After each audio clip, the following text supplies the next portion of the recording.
Un camino polvoriento, un sol rojizo que ya no calienta las tardes de fiesta, un salón de baile olvidado, sin lustre, una cancha que no entusiasma, un tanteador que silencia cualquier resultado, un viejo almacén de campo que ya no atrae tantos visitantes, una abuela que reconstruye retazos de su vida, un abuelo que quiere contar a su nieta única una historia única.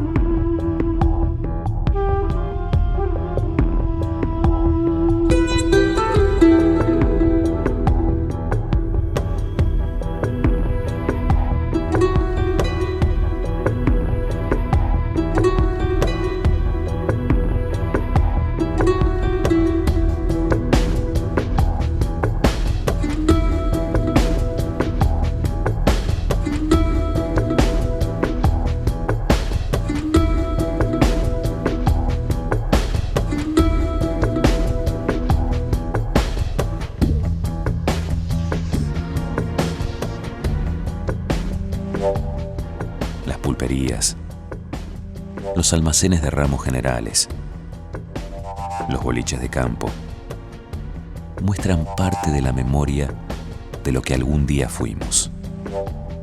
Soldados en los fortines, indios bravos defendiendo el territorio, gauchos perseguidos por la ley de los más ricos, inmigrantes y gringos que se afianzaron en esta tierra.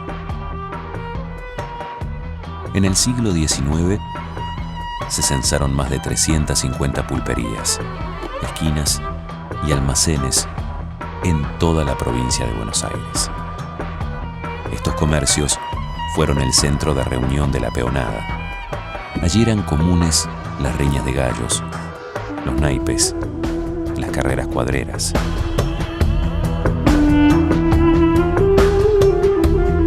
Constituyeron prácticamente los primeros comercios de la campaña bonaerense y se establecieron en los lugares más estratégicos donde encontraban mayor facilidad para comerciar. En este caso, en el cruce del Camino Real con el río Recife, donde había un paso que facilitaba el cruce del mismo.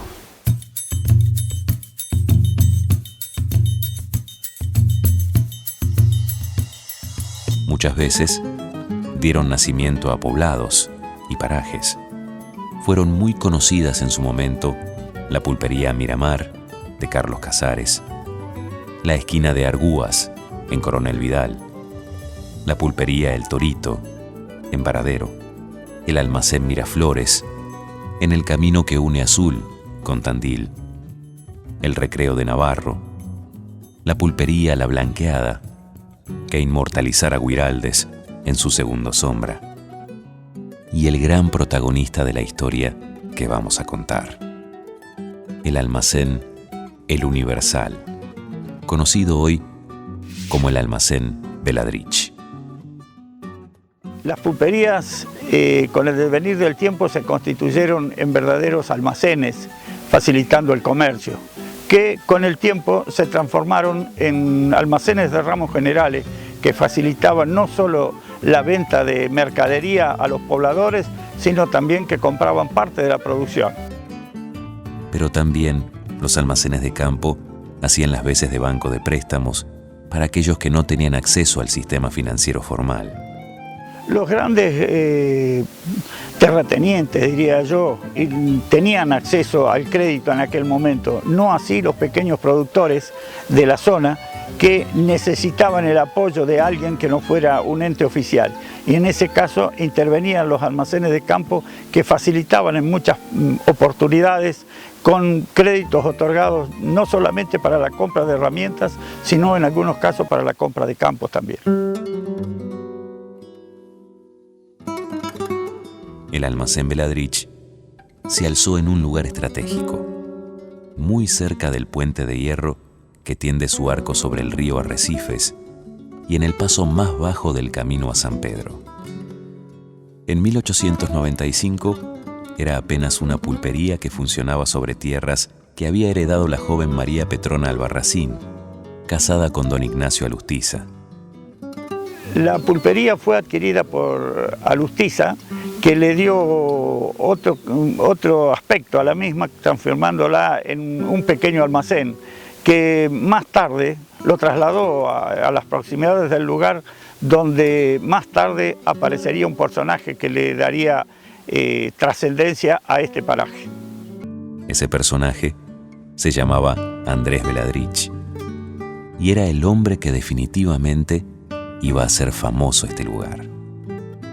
El origen del negocio había sido un campo que Andrés Veladrich padre había comprado gracias a un préstamo de don Plácido Martínez Sobrado, un afamado comerciante de la región con quien don Andrés se había relacionado en un viaje a España.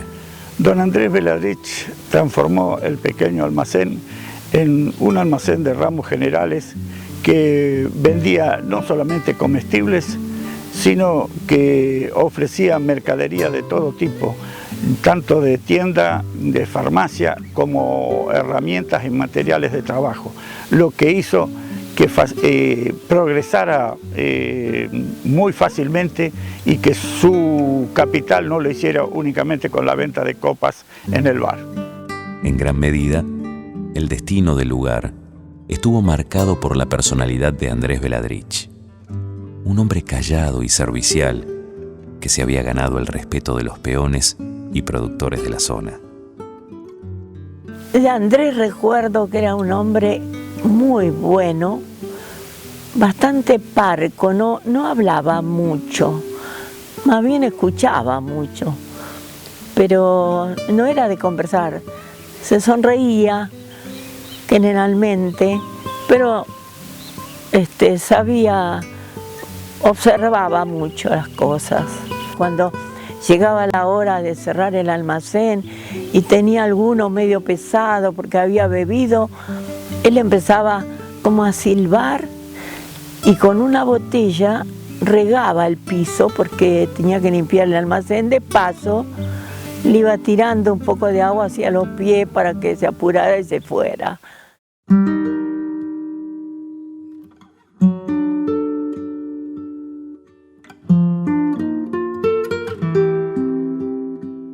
Pero nada habría de ser lo que fue sin el gran apoyo moral y espiritual de su esposa, Margarita Kraus, consejera de los lugareños, emprendedora, enfermera de la región y hasta productora y exportadora de miel.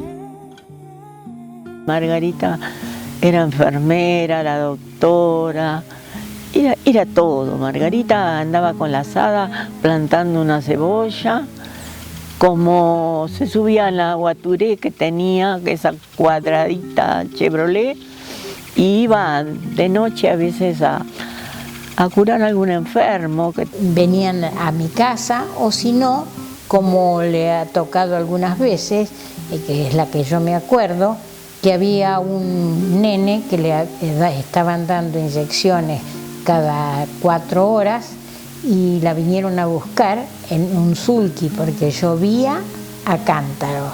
Entonces ya traerla desde la chacra de vuelta a mi casa, ya dicen, no, se van a pescar una enfermedad porque llueve tanto, qué sé yo. Bueno, dice, yo me quedo hasta volverle a poner las inyecciones que hay que ponerle cada 4 o 6 horas. Y entonces se quedó. Y los dueños de casa, cuento esta anécdota, los dueños de casa se fueron a dormir y mi mamá quedó sentada al lado del chico en una silla hasta que amaneció. Entonces cuando amaneció le puso la última inyección, se levantaron los de la casa y la llevaron a mi casa de nuevo. Margarita era múltiple, muy trabajadora, ella se dedicaba mucho a las abejas. Tenía una enormidad de colmenares y ella extraía la miel,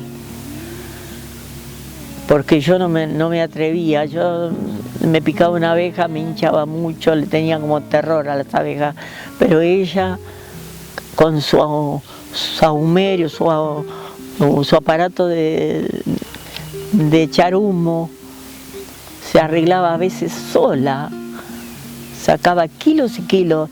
Ha mandado directamente a Alemania Margarita miel. Ella se ocupaba de todo, se ocupaba desde encargar para las chicas, para la fiesta y todo, a Buenos Aires con el comisionista, le hacía las cartas, hacía todo.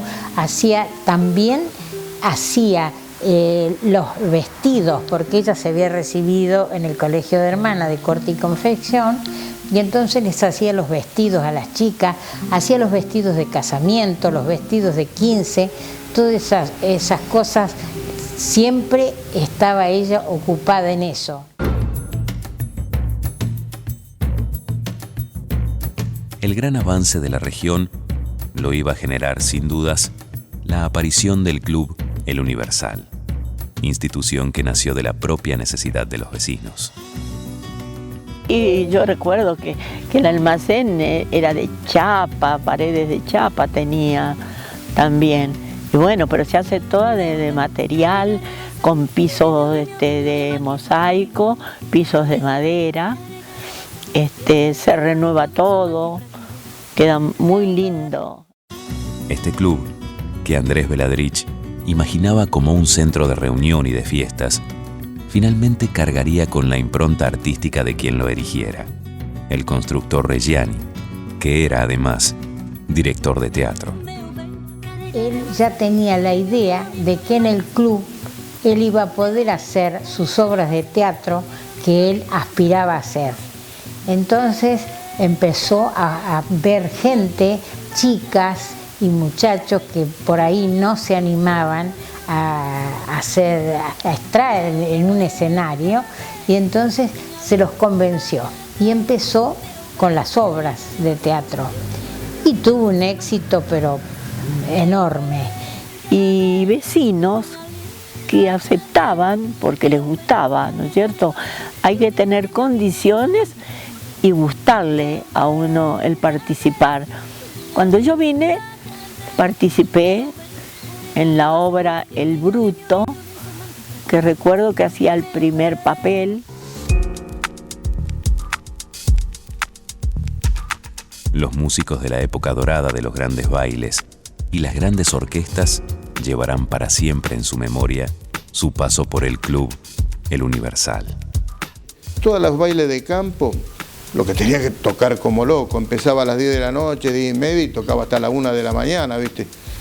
Tenía que darle, y la orquesta de tango hacía de todo, paso doble, ranchera, fostro, si tenía algún chamamé lo hacían, casi nadie hacía chamamé, pero tenía que tocar, los dedos te salían colorados de tanto tocar. Era un club que lo tenían de primera, muy bien arregladito, muy bien pintado, daba gusto actuar ahí. Se veía el salón, y todas las chicas enfrente con sus respectivas madres y los muchachones al lado de frente a los cabezazos, y nosotros nos íbamos preparando allá arriba del palco.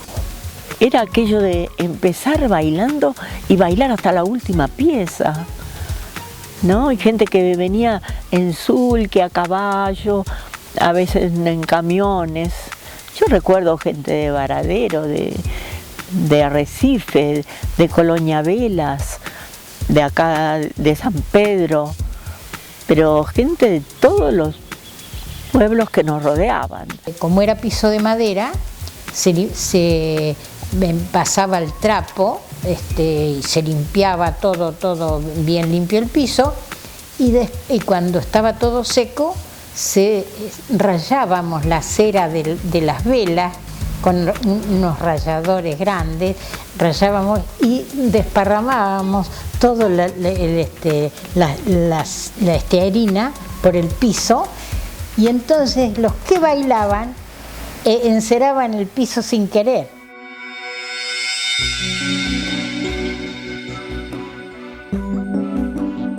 Con la aparición del club, el almacén se constituiría en un lugar importante por el que transitarían los más diversos personajes de la época. La existencia de un club hizo que el lugar fuera visitado por distintos personajes que, si bien eran de la capital, tenían propiedades en el lugar, como el caso de Guerrico o Videla Adorna, que eran representantes de la política de aquel momento y un poco afín con los dueños del almacén también.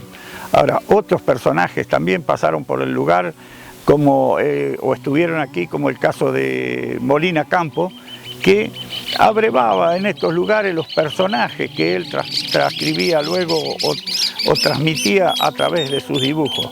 Lo mismo podemos decir de otros que pasaron por el lugar, como el caso de Vito Dumas, que pasaba por este camino trayendo hacienda desde la isla a los campos vecinos aquí que él mismo se encargaba de alquilar. Pero mucho antes ya habían pasado innumerables personajes. Uno de los más emblemáticos sería Segundo Ramírez, aquel gaucho que Ricardo Guiraldes inmortalizaría en su gran obra Don Segundo Sombra. Otro personaje que no podemos dejar de mencionar es Segundo Ramírez, que según un censo nacional de 1895 figura como trabajando en la estancia de los Andrades y que recorrió en distintas oportunidades estos lugares y que Ricardo Guiraldes transformó en su obra literaria como Don Segundo Sombra.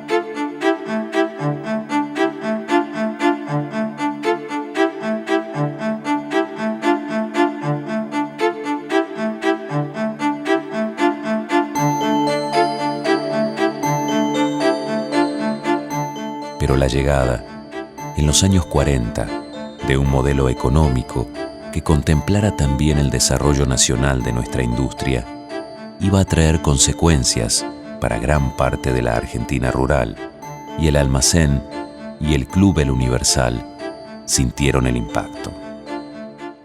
La etapa de prosperidad del almacén de Ramos Generales, que en su momento llegó a tener hasta 4 empleados, comenzó a decaer en la década del 40 como consecuencia de una política nacional que alejó mucha gente del campo que se fueron ubicando en la capital federal. Eso hizo que el negocio se estancara y quedara a la espera de un nuevo cambio dentro de la economía política del país. Cuando vino la industria, en el tiempo de Perón, que se hicieron remates hasta día laborable, había remate, porque el remate generalmente en el campo es un día domingo, un día feriado. No había día de la semana que no hubiese un remate de una chacra. Y quedaron los árboles nomás en el campo. Bueno, fue ahí cuando ya decayó un poco la venta en el almacén, porque la gente se fue.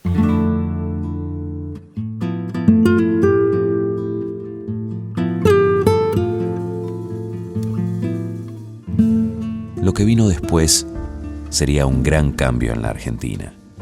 Se conforman grandes conglomerados poblacionales. Se genera una nueva estructura urbana e industrial que traería consecuencias para el campo y para sus almacenes.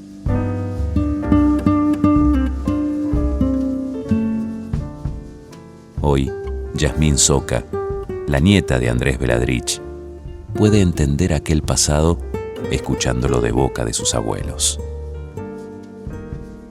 Los días sábados, los domingos y a veces los días de semana se reunían cualquier cantidad de sulquis, tanto de este lado como de aquel. Venía la gente a reunirse para hacer algunos sus compras y otras para hacer reuniones sociales. Jugaban al truco, algunos jugaban a la taba y las bochas.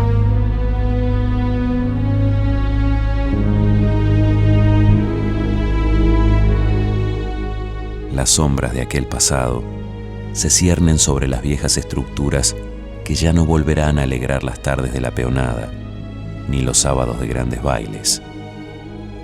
Hoy quedan las sombras, quedan los recuerdos.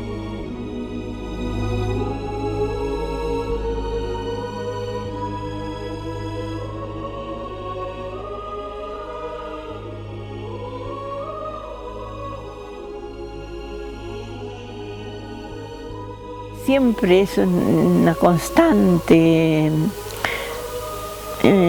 tristeza, porque eso era muy lindo, muy alegre, siempre esperando los sábados, los domingos.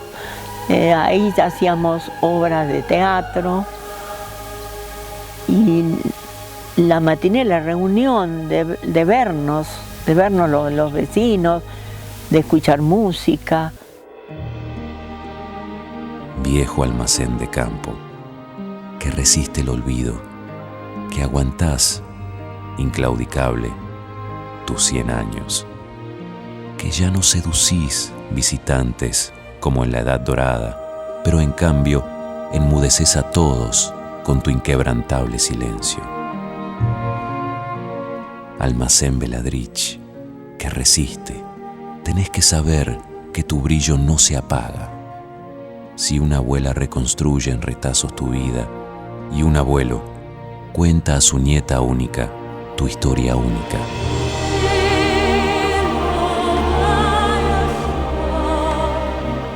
Porque en cada camino por el que transite un argentino que te haya conocido, vas a seguir viviendo. Como recuerdo indeleble que atraviesa campos y horizontes, imborrable, como cada presencia infinita, imborrable, como cada camino infinito.